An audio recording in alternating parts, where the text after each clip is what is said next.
that's the intro. I'm having an unintentional horror haul. Unintentional in that since the last haul, I have not finished all of those books yet. But when I was reading the Arthur Machen collection, I got so annoyed by the last novella in that collection that I ended up going to Barnes & Noble one day, and that is when I got Nothing But Blackened Teeth, because I had never hauled that book before I read it. And while I was at Barnes & Noble's, I ended up purchasing a couple of other things as well. I wasn't planning on doing a full-on haul for them, but then my birthday was also at the beginning of October, and someone gifted me some money, and it was book money, and I ordered a whole bunch of things. And when they all came in, I ended up with 13 new horror and dark fiction books. But I'm going to start with the books that I picked up at Barnes & Noble, and then we'll move on to the birthday books. At Barnes & Noble, besides Nothing But Blackened Teeth, I went and got a bunch of classics and then one other more contemporary novel. First, I got this lovely, it's like a leather cover of the selected works of Edgar Allan Poe. I have read Poe, but it's been a very, very long time. Do we really need a description on Edgar Allan Poe? Do we really need the rundown? He's really depressed and he writes about it. Usually the stories are about intense guilt, shame, terrible family secrets, supernatural elements running throughout, and he's also a poet. And then I saw this for $10, so I figured, why not? Now, I have probably read every single story this person has ever written. At one point in my life, I had a whole bunch of collections from this person, but I found myself sort of having a nostalgic longing for H.P. Lovecraft. H.P. Lovecraft, more of a nihilist, the uncaring, unfeeling universe turning its intelligent eye on humanity and not giving a damn. Once the main characters become aware of their position in the grand scheme of things, it is too much for the mind to handle, and they go mad. Love that for them. Terrible things happen to everybody. My favorites out of the Lovecraft canon, my number one favorite is The Color Out of Space. I feel like that's a lot of people's favorites. I also really enjoy the music of Eric Zahn. A lot of people really love Call of Cthulhu, The Shadow over Innsmouth, and At the Mountains Over Madness. I get it, but those are less of my favorites. There is a flavor of Lovecraft story that I really enjoy, where the character is less discovering something very cosmic. They're more discovering something within their own family, within their own family line. A little bit like Edgar Allan Poe, but it's way more weird. Poe's stuff is typically like the dark family secret that destroys everything.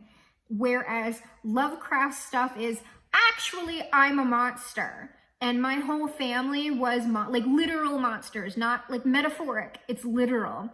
And I have the knowledge. I've put all of the pieces together, and I know that my fate is to slowly become less and less human until I am one of them. Usually people are becoming deep ones. And honestly, when I heard the descriptions about what the deep ones get up to day in and day out, I'm kind of like, I don't know, I could be a fish person. Like basically they're kind of underwater intellectuals. They have these great grand libraries underneath the ocean. You get to hang around with your ancestors and live your life until the great Cthulhu wakes up and does something. I don't know what what happens to the deep ones when the great Cthulhu rises. For humans, it's not that great. But I'm just saying I could probably give up a lot for almost eternal life and a lot of books. And then maybe Cthulhu will stay asleep. We can have a little deep one revolutionary team where we actually try to stop the Cthulhu cultist from waking up dead Cthulhu who lies dreaming. Let's just keep him that way. It's fine. We're all fine. Cthulhu can stay exactly where they are, and I can continue swimming around and reading. So we team up to defeat. Like, that'd be a nice little twist in a Lovecraftian-based contemporary horror novel, right? Like, you discover the cult and you try to stop the cult, and then you run into your first like real creature, and it's the deep ones, and you're like, oh my gosh, but then they turn out to be your friends. Maybe there's double crossing. I don't know, it could be good. The rest that I got from Barnes & Noble are novels. I got 2 by Flannery OConnor, Wise Blood and The Violent Bear It All Away. Everybody knows about Flannery OConnor. Wise Blood is her first novel. It's the story of Hazel Motes, a 22-year-old caught in an unending struggle against his inborn desperate fate. He falls under the spell of a blind is in quotes, a blind street preacher named Asa Hawks and his degenerate 15-year-old daughter, Sabbath Lily. In an ironic, malicious gesture of his own non-faith, and to prove himself a greater cynic than Hawks, Hazel Motes founds the Church Without Christ, but is still thwarted in his efforts to lose God.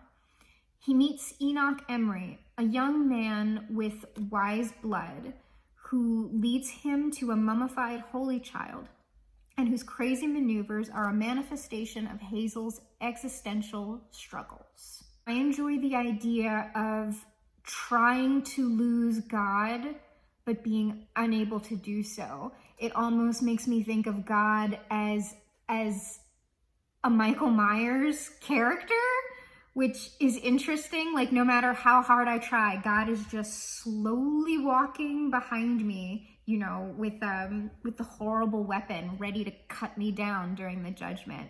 Interesting. And then we have The Violent Bear It All Away. Orphaned Francis Marion Tarwater and his cousin, the school teacher Raber, defy the prophecy of their dead uncle that Tarwater will become a prophet and baptize Raber's young son, Bishop. A series of struggles ensues as Tarwater fights an internal battle against his faith and the voices calling him to God, while Raber tries to draw him into a more reasonable modern world. Both wrestle with the legacy of their dead relative and lay claim to Bishop's soul. Okay, so definitely seeing the commonalities in the themes behind these two. These are stories about maybe the horrors of faith, the horrors of losing your faith and finding it again. That's really interesting and something I might like to incorporate into my own work. Not the horror of losing your faith, but the horror of finding your faith again. How would that look maybe with gods and saints and devils, right? The horror of finding your faith again, like it just snatches you back, like in Drag Me to Hell, right? I have Little Heaven by Nick Cutter. To be honest, I hear usually way more about the troupe, but this one I believe has a cult in it and like maybe something that's actually supernatural going on with the cult, so that's why I picked this one up. A trio of mismatched mercenaries, Micah, oh y'all, this name, Shigure? Oh, I'm gonna go with Shigure, but I feel like I'm putting a Japanese pronunciation on a non-Japanese name. A trio of mismatched mercenaries, Micah Shigure, Minerva Atwater, and Ebenezer Elkins, colloquially known as the Englishman, is hired by young Ellen Belhaven for a deceptively simple task: check in on her nephew, who may have been taken against his will to a remote New Mexico backwoods settlement called Little Heaven. where a clandestine religious cult holds sway. But shortly after they arrive, things begin to turn ominous. There are stirrings in the woods and over the treetops. And above all else, the brooding shape of a monolith known as the Black Rock casts its terrible pall. Paranoia and distrust soon grip the settlement. Escape routes are gradually cut off as events spiral toward madness. Hell, or the closest thing to it, invades Little Heaven. All present here are now forced to take a stand and fight back. But whatever has set its dark eye on Little Heaven is marshaling its powers. And it wants them all. Sounds good. The next books are all books that I purchased with my birthday gift. I didn't realize how thick one of these babies was when I ordered it. I got a Legati collection, Songs of a Dead Dreamer and Grimscribe. It will be my first time reading his fiction. I'm excited about it. Thomas Legati's debut collection, Songs of a Dead Dreamer, and his second, Grimscribe, permanently inscribed. I don't like how they do that, put Grimscribe with inscribe so close together. Irritates me. Permanently inscribed a new name in the pantheon of horror fiction. Influenced by the strange terrors of Lovecraft and Poe, which we've already talked about, and by the brutal absurdity of Kafka, I do like Kafka, Legati crafted his own brand of existential horror. In decaying cities and lurid dreamscapes, tormented by the lunatic pageantry of masks, puppets, and obscure ritual, Legati's works lay bare the sickening madness of the human condition. From his dark imagination emerged stories like The Frolic and The Last Feast of Harlequin, waking nightmares that splinter the schemes validating our existence. Legati bends reality until it cracks, opening fissures through which he invites us to gaze on the unsettling darkness below. Sounds great. The other short story collection that I have is called The Weird. This is edited by Anne and Jeff Vandermeer. I believe how this is structured is like we're going with classics in the weird tale genre, and then moving up into more contemporary stories. There are 110 stories in this book, and this is a thick book. I had no idea how big this was until the package came, and I was like, oh my gosh, why is this so heavy? Did I really order that many books? No, this is just huge. From Lovecraft to Borges to Gaiman, a century of intrepid literary experimentation has created a corpus of dark and strange stories that transcend all known genre boundaries. Together, these stories form the weird, and among its practitioners number some of the greatest names in the 20th and 21st century literature. Exotic and esoteric, the weird plunges you into dark domains and brings you face to face with surreal monstrosities. You won't find any elves or wizards here, but you will find the biggest, boldest, and downright most peculiar stories from the last 100 years, bound together in the biggest weird collection ever assembled. Something I'm very excited to read about in this book is Don't Look Now by Daphne du Maurier. I've read Rebecca, and Rebecca used to be, it's probably the only Gothic novel that I like. Typically, if someone says now, oh, this is a modern Gothic tale, I'm like, I'm probably not. I'm not gonna like it. Because for my taste, the Gothic story tends not to have enough horror in it for me. Within some publishing trends nowadays, at least in the category that I've been writing in, a lot of what is being marketed as dark or horror is really more an updated Gothic tale, and it's just not enough. It's not enough for me. I need something a little more than what the Gothic typically provides. I was not aware until I saw this book, I think, that Don't Look Now was by Daphne du Maurier, and I was just like, how did I miss that? I have The Dead and the Dark. This is a YA. I don't know if it's counting as horror, I'm not sure, but I know it's darker YA. This is the only YA book I have. Like, here's the thing. The novels that I have been working on YA dark fantasy and YA horror. In reading what is being sold there, I might be too intense for YA. The Dead and the Dark by Courtney Gold. The dark has been waiting, and it won't stay hidden any longer. Something is wrong in Snakebite, Oregon. Teenagers are disappearing, some turning up dead. The weather isn't normal, and all fingers point to TV's most popular ghost hunters who have just come to town. Logan Ortiz Woodley, daughter of TV's Paraspectors, has never been to Snakebite before. But the moment she and her dads arrive, she starts to get the feeling that there's more than ghosts plaguing this small town. Ashley Barton's boyfriend was the first teen to go missing, and she's felt his ghost following her ever since. Although everyone shuns the Ortiz Woodleys, the mysterious Logan may be the only person who can help Ashley get some answers. When Ashley and Logan team up to figure out who or what is haunting Snakebite, their investigation reveals truths about the town, their families, and themselves that neither of them is ready for. As the danger intensifies, they realize their growing feelings for each other could be a light in the darkness. Okay, I don't know about this romance. I love the paranormal investigation elements, and I purposefully picked it up because the novel that I'm working on right now, which is YA horror, involves amateur paranormal investigators. Mine aren't investigating a town.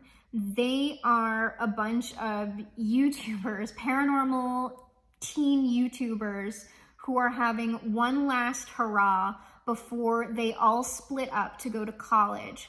And they are getting together, they're sneaking out, they're breaking quarantine, and they're sneaking to an abandoned amusement park to do paranormal investigation and urban exploration. It's a viral story told through the virality of the internet, because I'm obsessed with the internet. I thought that this would be a good book to pick up because it has the paranormal investigator element, which interests me anyway. And also, I am curious about what's plaguing the town, what sort of supernatural things are going on there. I didn't realize that there was romance in this. Ew. But we'll see. Okay. I bought this book, and then I was spoilered on this book significantly. So I don't know whether I can read it with an open mind or not. I also purchased The Last House on Needless Street by Catriona Ward. I'm really hoping I enjoy the writing on this one because I know what happens at the end. I know what the big reveal is, the twist, and it is my most hated horror trope ever. The author has a good reason for doing what she's doing. I, random reader, will be the judge of that. I understand her intent. I don't know how well she's executed it. I don't know. I would probably do this in a very different way. I wouldn't have it as a twist. I would not have this particular thing be the source of the horror that you're being teased with, the source of maybe the supernatural stuff that's going on. Like, I feel like it's unfair because I'm going in already negative. I don't know. But here's the blurb. In a boarded up house on a dead-end street at the edge of the wild Washington woods lives a family of 3. A teenage girl who isn't allowed outside, not after last time. A man who drinks alone in front of his TV, trying to ignore the gaps in his memory. And a house cat who loves napping and reading the Bible. An unspeakable secret binds them together. But when a new neighbor moves in next door, what is buried among the birch trees may come back to haunt them all. This is my try me face. I'm daring this book. Essentially, it's like, astound me, wow me, Florals in spring, groundbreaking. The Devil in Silver by Victor Laval. I'm interested to see how these particular characters who are dealing with slightly similar struggles as these characters in this book, how the two novels contrast and compare against each other. Does one handle these particular issues better than the other? Pepper is the surprised inmate of a mental institution in Queens, New York. In the darkness of his room, on his first night, a terrifying creature with the body of an old man and the head of a bison nearly kills him before being hustled away by the hospital staff. It's no delusion. The other patients confirm that a devil roams the hallways when the sun goes down. Pepper rallies 3 other inmates in a plot to kill the monster that's stalking them. But can the devil die? I still enjoy an asylum-based horror. Hopefully this novel does it well. When we're dealing with asylum-based horror or psychological horror or descent into madness horror. Hello, hi. Hi. Excuse me, thank you.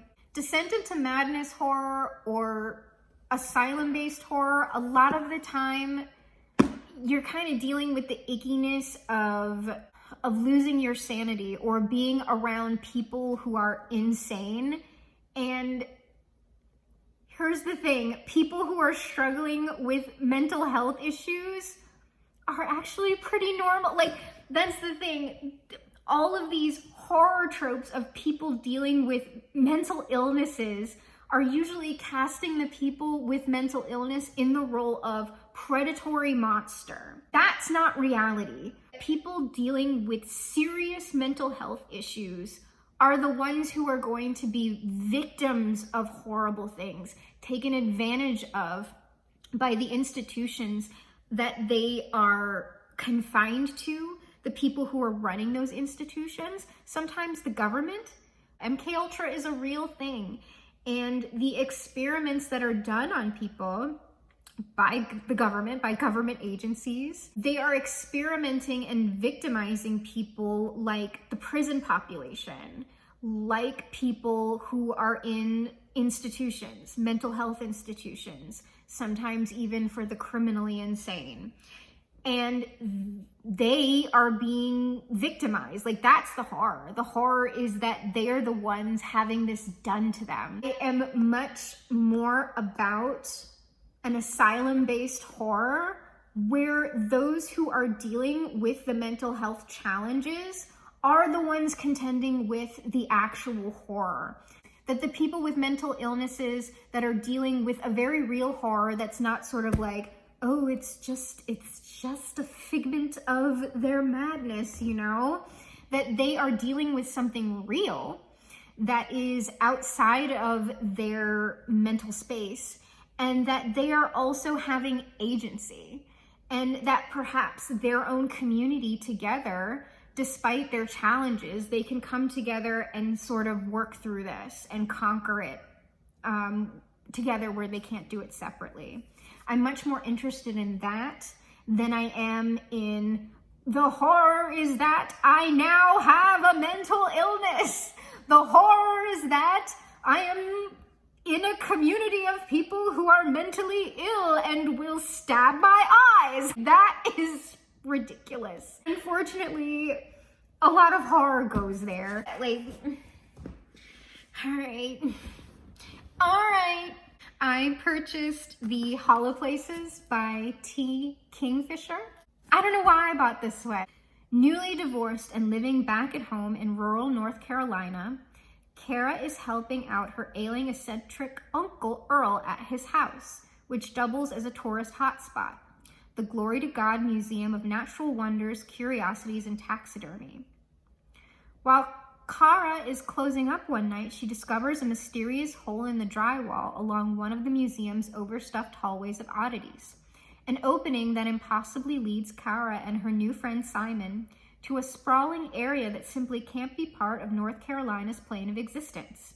As they explore the apparently limitless depths of this bizarre and frightening new world, a hub containing portals to alternate realities, and bear witness to its cryptic warnings. They can hear you thinking, and pray they are hungry. Kara and Simon soon realize there is far more danger here than first anticipated, for they have stumbled upon a place of unyielding madness and terror, haunted by abysmal creatures that gather strength from one's innate fear of them. I don't know, that sounds pretty good. Why would I pray they're hungry though? Like, wouldn't I pray that they're satiated? I don't want them coming for me. Our second to last book is Goth by Otsuchi. This, from what I understand, is probably more gory than I would typically read. I don't mind a whole bunch of gore. I remember I went to the library to check out Ring, which I loved. That was one of my favorite horror novels probably ever.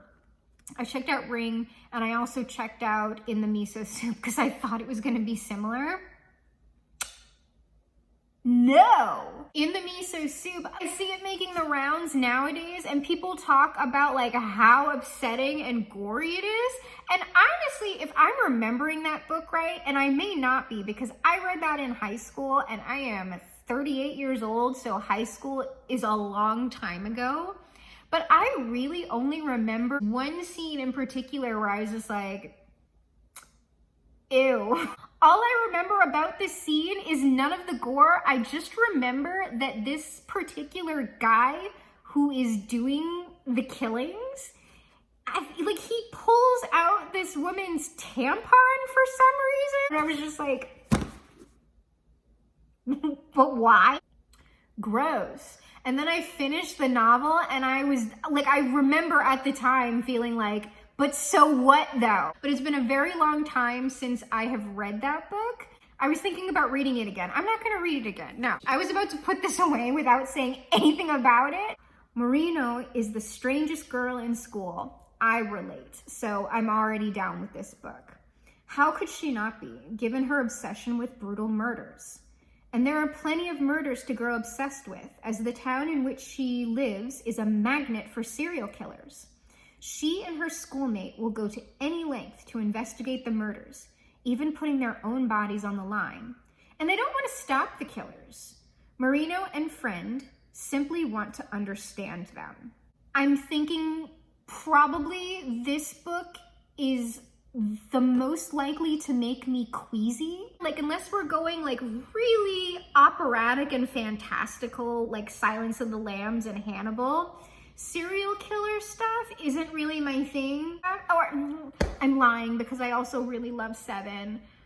It's like, you'll get me with a cult. Like if a book is like, it's about a cult though, okay, I'm gonna read about the cult. Like strange things happening in the woods typically will get me. If you have a wood story and like someone goes, and there are lights in the woods that we can't explain, I'm like, I gotta know it. I'm already scared. There are lights in the woods. What the fuck is it? I like that Marino is kind of like weird as crap and it's just like, I'm super into serial killers and like we want to find out about them and possibly get killed in the process. But I'm sure there's going to be a lot of gross crap happening in this. I would be surprised if it didn't have gross crap happening in it. The last book, after all of that, the last book, and apparently it's terrifying. Again, we'll be the judge of that. I feel like I've heard that about a lot of these books. And so far, y'all, I'm reading A God in a Shed right now. This is not a happy face, but we'll cross that bridge when we get to it. I have Felix Blackwell's Stolen Tongues. So even though I wasn't around for Felix Blackwell's blow up, I'm really happy to know that he was writing on the internet and, you know, the community blew him up and now he's all nice and in print and all of that. A romantic cabin getaway doesn't go exactly as planned. High up on the windswept cliffs of Pale Peak, Faye and Felix celebrate their new engagement. But soon a chorus of ghastly noises erupts from the nearby woods. Ooh. Already there's the woods! Scary stuff, we don't know what it is in the woods, I'm here. Screams of animals, the cries of children, and the mad babble of 100 mournful voices. A dark figure looms near the windows. Ooh. That's also something that gets me. Like something that's in the window. Like you see, like the window's freaking black. I don't know if y'all are gamers, but if you are and you played horror games, do you remember PT when PT came out? The playable teaser for Silent Hills that never came out, and I'm still mad about it. Fuck Konami, okay? We could have had a Guillermo del Toro horror game with Junji Ito's character design, and they robbed us. Oh, and who else? Ooh, that one guy. He's extremely famous. He did Death Stranding. Y'all! Kojima. Haha! It's Kojima. He'll break the fourth wall on you with the game mechanics. So I was sitting there like, oh my God. What if the way this game fucks with you is that you think it, like, that the game, like, you're playing a horror game, but what they do to you to get in your head is they make you think that the game itself, like the download or, you know, the disc or whatever you're gonna get it on, the game itself is haunted. Because there were all kinds of glitches and stuff going on in PT, and I was like, like what if they make this to where they're making you think that you have a busted copy of this game, and like the game keeps shutting down on you, and it's making it look like you're actually going to your menu screen or that you've actually turned off the game, but you haven't actually turned off the game. You haven't stopped playing the game, and it starts messing with you like in your home screen and stuff like that when you think you're not playing anymore. And I was just like, that would terrify me for an interactive horror experience. And I was like, yes, I have this figured out. And I want to know now. I want to be spoilered by Guillermo, if he sees this tiny little video on my tiny little channel. Was that what y'all were gonna do? Anyway, a dark figure looms. Oh, that's why I was even talking about that in the first place. A dark figure looms near the window in the dead of night. That is something that will scare me no matter what. Some weird ass figure in the window at night, horrified. And here's the thing, is that in PT, the structure of the game is like you had to walk down these narrow corridors and you had to make this turn. And like in the first corridor, there was like a window that just looked out into the dark of night, and there was no way to cover that window. And I was standing there, well, I wasn't standing there. I was sitting there playing that game, and I was just like, I hate this. I know for a fact they're gonna put some shit in that window and I'm going to pee on myself. But there's also like, there's the initial corridor that you walk down, and then when you turn, there was this turn that when I was sitting there, I was like, it's on purpose. You have to turn down it multiple times and nothing happens, and then, you know, you relax kind of, and I never relax. Listen, I'm always on edge because they're always trying to get the jump on you. Making that turn every single time, I had so much anxiety. I had to take several hours worth of naps when I stopped playing. So yeah, that's why I was talking about. A dark figure looms near the windows in the dead of night, whispering to Faye. As the weather turns deadly, Felix discovers that his terrified fiancée isn't just mumbling in her sleep. She's whispering back. That might be interesting, but that was the haul. So I have 13 books to get through, and I am crossing my fingers that we get some really good ones. Like, I'm hoping all of the rest of them, even the House on Needless Street, even though I've been spoiled on that and it's using a trope that I absolutely hate, I'm crossing my fingers that it is good, actually. It is going to shock me. It is going to be the one time that that trope is used that I am going to love it, and I am going to tell you all how fantastic it is and how much you should go out and read it. I actually want to strongly recommend a book that I have not read before that has been in one of these hauls that you might also like. I want to give a ringing endorsement because I don't want to be a purely like bad review or negativity channel. I want to be excited about stuff. But I think I can be just as passionate talking about something that I really, really love versus being super critical and angry about something. Or at least I hope I can. I hope you're excited about some of these books, and I hope that you're all having as great a day as you possibly can.